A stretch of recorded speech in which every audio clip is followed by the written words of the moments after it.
Mpenzi msikilizaji wangu, hii ni sehemu ya 9 ya simulizi nzuri inayokwenda kwa jina la Kuna Siri ya Kutisha katika Nyumba Iliyojengwa Mwisho wa Mtaa. Mimi ni Amani Leonard. Hapa ni himaya ya kusisimua. Usiache kusubscribe 0785 08 2315. Kama una kumbukumbu nzuri, sehemu ya 8 tuliishia pale ambapo Halfani alikuwa nje na mimi nilikuwa ndani baada ya kujikuta nimenasa katika mitego ya Mama Tariki na Mzee Maduhu. Na kwa wakati huo, Halfani alikuwa ameamua kukata tamaa ya kunisaidia kabisa kutoka katika janga hilo la kunasa katika mitego hiyo. Nini kitaendelea? Karibu, hii ni sehemu ya 9.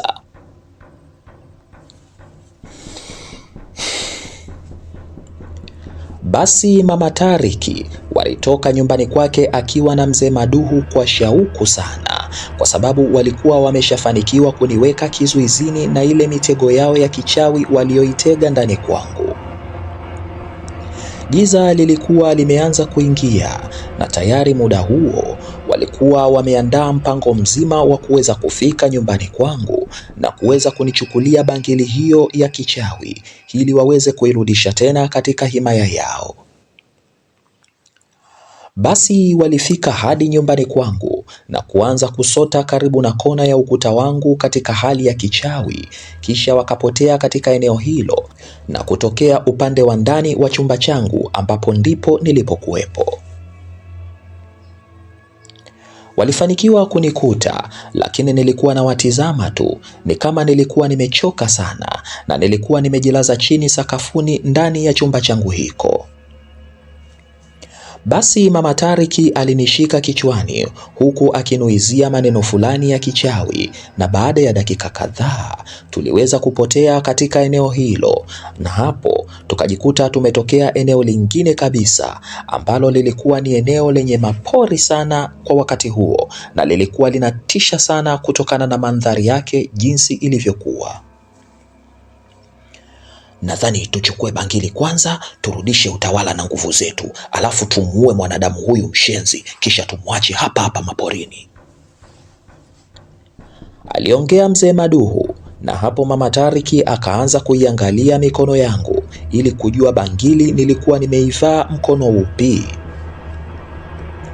Alitizama mkono wa kushoto na baadaye akaja kutizama mkono wa kulia, lakini akaguna kidogo. Mbona bangili hana huyu? Aliongea Mama Tariki. Na hapo Mzee Maduhu na yeye akashusha macho yake kutizama katika mikono yangu, na kweli bangili nilikuwa sina kabisa katika mikono yangu. Aliongea hivyo Mama Tariki, na hapo akaja kwa nguvu kunikamata shingoni kwa mikono yake, na huku akinitizama kwa hasira sana, alafu akaniuliza, we mshenzi, bangili iko wapi? Aliniuliza hivyo, lakini sikumjibu kitu. Punde Mama Tariki akiwa hapo amenishika shingoni mwangu, alishangaa anarushwa kwa kishindo sana, anarushwa mbali karibu yangu na kwenda kujibamiza kwenye mti mmoja maeneo hayo, na hapo akaanza kukohoa damu bila kujua ni nini kimemrusha umbali huo kutokea karibu yangu. Mzee Maduhu alipoona tukio hilo alianza kuingiwa na wasiwasi, hakuweza kuvumilia kabisa baada ya kuona tukio hilo la kurushwa kwa Mama Tariki, na yeye akaona njia pekee ya kujitetea ni kukimbia katika eneo hilo, lakini alipoanza tu kukimbia alishangaa kagandishwa pale pale, hawezi hata kukimbia kabisa. Alishangaa miguu haiendi wala mikono haitikisiki, ni kichwa tu ndo kilikuwa kina uwezo wa kuzunguka pande zote, na wala hawakuelewa ni nini kimetokea mpaka kujikuta wameingia katika changamoto hiyo. Mama Tariki, we Mama Tariki we, hebu inuka hapo chini uje unisaidie hapa we Mama Tariki, siwezi hata kuinua mguu wangu jamani, aliongea Mzee Maduhu. Na punde ule upande aliokuwepo Joji pale alipokuwa amelala walishangaa kuona jambo la ajabu linatokea. Ndiyo, kuna mtu alikuwa anatoka ndani ya mti mmoja katika ile miti iliyokuwepo katika eneo hilo. Yaani, mti huo uliweza kufunguka kama mlango, na hapo kuna mtu akatoka ndani ya mti huo, na huyo mtu hakuwa mwingine, alikuwa ni Khalfani. He, alijisemea Mama Tariki, na Mzee Maduhu naye alishangaa sana, lakini bado alikuwa akagandishwa pale pale. Na hapo ndo akagundua kumbe Khalfani ndiye alikuwa kayafanya yale yote ya kumrusha Mama Tariki ule upande aliyokuwepo George na kumgandisha Mzee Maduhu katika eneo lile. Lakini Mama Tariki alipotizama vizuri, akaona Khalfani anayo ile bangili mkononi mwake. Lakini kiukweli hakujua George aliivua ile bangili muda gani hadi kumpatia Khalfani. Lakini pia hakujua George amekutana wapi na Khalfani mpaka kumpatia bangili hile. Hakuweza kuyajua hayo kabisa. Alichokijua Mama Tariki ni kuwa kama Khalfani anayo ile bangili, basi hatoweza kushindana naye kwa wakati huo. Aliamua kutimua mbio na kutoka kabisa eneo hilo, na akawa amemwacha Mzee Maduhu pale akiwa peke yake. We Mama Tariki, mbona unaniacha tena jamani? Aliongea Mzee Maduhu, lakini Mama Tariki hakutaka kabisa kubaki hapo. Tena ukizingatia Khalfani ana hasira naye sana kutokana na kumuibia bangili kipindi cha nyuma kabisa na kumfanya aishi maisha ya tabu pasipo kuonekana kwa muda mrefu. Basi hapo Mama Tariki akajua fika hata aombe msamaha kiasi gani hatoweza kueleweka. Hivyo njia nyepesi ya kujinasua ni kuamua kutimua mbio tu. Kama ni kuyayuka, ataenda kuyayukia mbele ya safari. Mzee Maduhu ndiye pekee alibaki katika eneo lile, na Khalfani alimwendea Mzee Maduhu taratibu na kuweza kumtizama pale alipoganda, kisha akamuuliza swali. Kwa nini ulinisaliti Mzee Maduhu? Aliongea Khalfani, na Mzee Maduhu alikuwa anatetemeka tu. Na hapo kwa kadiri Khalfani alivyokuwa anamtizama Mzee Maduhu, basi Mzee Maduhu kuna namna alikuwa anajisikia. Ndiyo, kwa kadiri ya Khalfani alivyokuwa anamtizama Maduhu usoni kwake, Mzee Maduhu alikuwa akihisi maumivu ya kichwa. Kichwa changu jamani kinauma. Alikuwa akilalamika kichwa kinamuuma Mzee Maduhu, na Khalfani akazidi kumkazia macho mzee huyo, na hapo kilisikika kitu kama kishindo, yaani kama mlio wa risasi, na kutizama kwa makini, tayari kichwa cha Mzee Maduhu kilikuwa kimepasuka vipande vipande. Niliogopa sana. Niliweza kuona macho ya Khalfani yakiwa mekundu sana kama damu, na baada ya kumwadhibu Mzee Maduhu, alitoka katika macho hayo ya kutisha na macho yake yakaanza kurudi na kuwa kawaida kabisa. Basi baada ya kuona tukio hilo, hapo ndo nikajua kumbe Khalfani sio mtu wa kawaida kabisa, akiwa katika mamlaka yake ya kichawi. Basi alipomaliza kumwadhibu Mzee Maduhu, aliweza kuja taratibu mpaka upande nilipo. Kiukweli nilitamani kukimbia kwa kuona amefanya tukio lile la kutisha. Hapo nilipokuwa nataka kukimbia, nilimsikia Khalfani akinizuia. Usikimbie George, wewe sio adui yangu, aliongea Khalfani, kisha akaja mpaka karibu yangu, alafu akaketi chini karibu kabisa na pale nilipokuwepo, alafu akaniambia jambo moja. George, maamuzi uliyoyafanya ndiyo maamuzi sahihi. Aliniambia hivyo Khalfani, na hapo nikaweza kukumbuka jambo.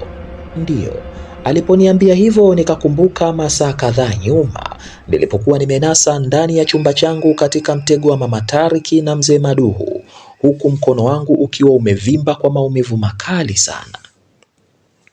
Nikiwa ndani ya chumba hiko, basi nilianza kumwita Halfani kwa nguvu sana, popote alipo aweze kuja ili kuweza kunisaidia. Na kwa kuwa Halfani alikuwa tu nje, aliweza kuisikia sauti yangu na aliweza kuingia ndani haraka sana. Na muda huo ndio muda ambao Mama Tariki na Mzee Maduhu walikuwa wanajiandaa kuja kunifata nyumbani kwangu baada ya kuniona kwenye chungu chao cha uchawi nimenasa katika mtego wao. Lakini Halfani aliingia mapema kabla ya wao kufika nyumbani kwangu, na hapo nilimwambia Halfani kwa namna yoyote ile itabidi aweze kunisaidia. Ndiyo, Halfani hakufanya ajizi wala kukumbuka ukaidi niliyomletea. Halfani baada ya kuingia ndani aliweza kutambua kila kitu kuhusiana na mitego hiyo iliyowekwa na Mama Tariki pamoja na Mzee Maduhu. Na hapo Halfani akagundua kuwa ilikuwa ni mitego midogo sana, lakini kutokana sina ujuzi wowote wa kichawi, ndio maana mitego hiyo imeweza kunishinda kabisa. Basi Halfani alivyoweza kuitizama mitego hiyo, aliweza kunuizia maneno machache sana aliweza kuyatamka, na hapo nilishangaa kuona mkono wangu ukiacha kuuma kabisa. Ndiyo, uliacha kuuma kabisa. Hapo ukawa unapoa taratibu, huku unapungua kwa sababu ulikuwa umevimba sana. Basi ukaanza kunywea na hatimaye ukawa wa kawaida kabisa. Kisha akaniambia, George, huo ni mtego mdogo sana wa kichawi uliotegwa, ila kwa kuwa huelewi lolote kuhusu uchawi, ndio maana umekusumbua kuutatua. Aliongea hivyo Halfani, na kweli hapo mkono wangu ulikuwa umenywea kabisa, umepoa na umekuwa shwari kabisa. Kiukweli sikutaka kufanya ujinga tena. Hapo nilikubali kweli hayo mambo siyawezi. Basi ikabidi haraka iwezekanavyo niweze kuivua hiyo bangili na kumvalisha Halfani. Na baada ya kuishika tu hiyo bangili kumwelekea Halfani mkononi mwake, nilishangaa naweza kumshika Halfani na yeye alikuwa anaweza kunishika pia. Yani kiufupi nilikuwa nimeweza kumtoa katika ile laana ya kutoonekana, na sasa Halfani alikuwa yuko kamili kabisa. Baada ya kuweza kumvalisha bangeri hiyo, hapo nilishangaa kumwona Halfani akicheka sana. Ndiyo, alikuwa akicheka ishara ya ushindi kwa upande wake. Alafu akasema, nimerudi upya.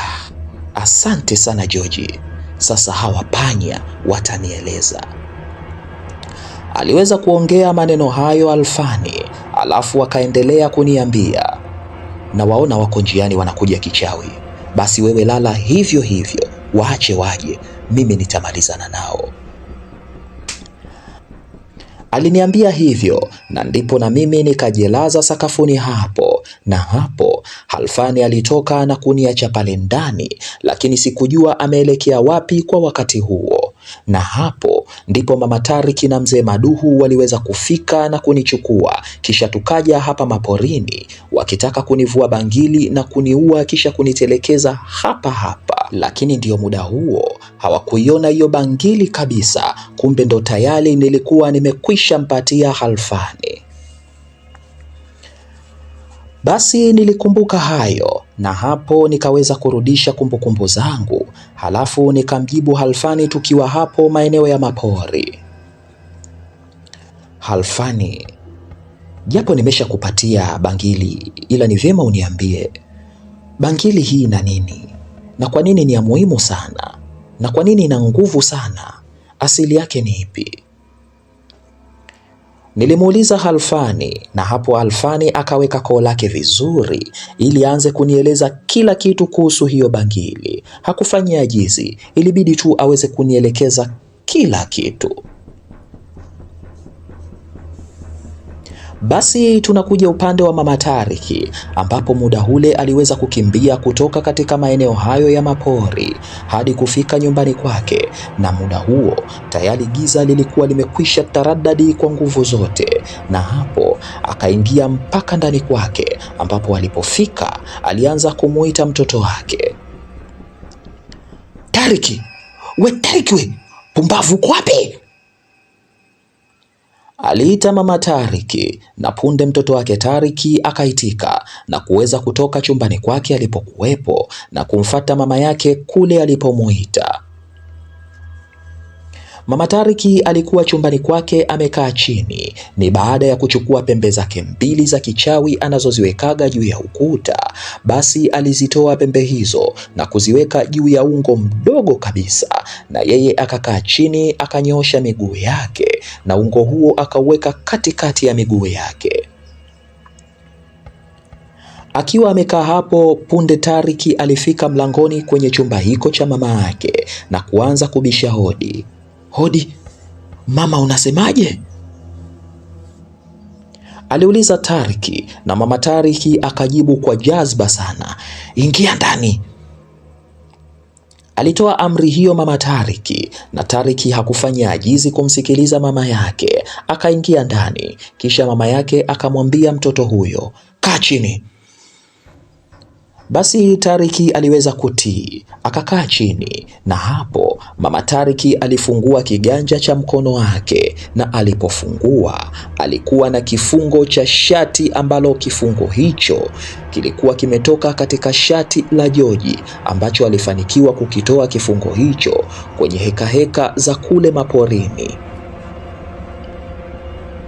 Alikichukua kifungo hiko na kukiweka ndani ya ungo huo mdogo, ambao ndani ya ungo huo pia kulikuwa na hizo pembe zake mbili ndogo za kichawi, lakini pia kulikuwa na kisu kidogo ambacho kilikuwa kimefungwa na vitambaa vyenye rangi nyekundu. Alipokiweka kifungo hicho ndani ya ungo huo, akamtizama mtoto wake kwa sekunde kadhaa, alafu akasema, huyu binadamu mshenzi sana. Alijua pale maporini nimeondoka hivi hivi, sasa nimeondoka na kifungo chake. Atajutia alichokifanya, na mpiga uchawi wa mwisho kupitia hiki kifungo chake. Nasema hivi, hata kama mimi nitakufa leo, basi huyu kijana Joji atateseka miaka yake yote, na uchawi huu ninaotaka kuufanya hapa unahitaji damu, na nguvu ya damu hii itatoka kwetu, mimi na wewe, mtoto wangu. Aliongea hivyo mama Tariki, kisha akainua kisu kidogo kilichopo kwenye ungo huo, na hapo akamtizama mwanawe katika mazingira ya kutisha sana. Tayari mama Tariki alikuwa katika muonekano mwingine kabisa. Alikuwa na macho ya kutisha mno, alikuwa na macho meusi mno, na midomo ya mama huyo ilianza kufuka moshi mzito. Ilionyesha fika hayuko tena katika hali ya kibinadamu, tayari yuko katika hali ya ushetani, tayari kumwaga damu ambayo itakuwa ni kisasi cha kumwangamiza Joji kwa namna yoyote ile.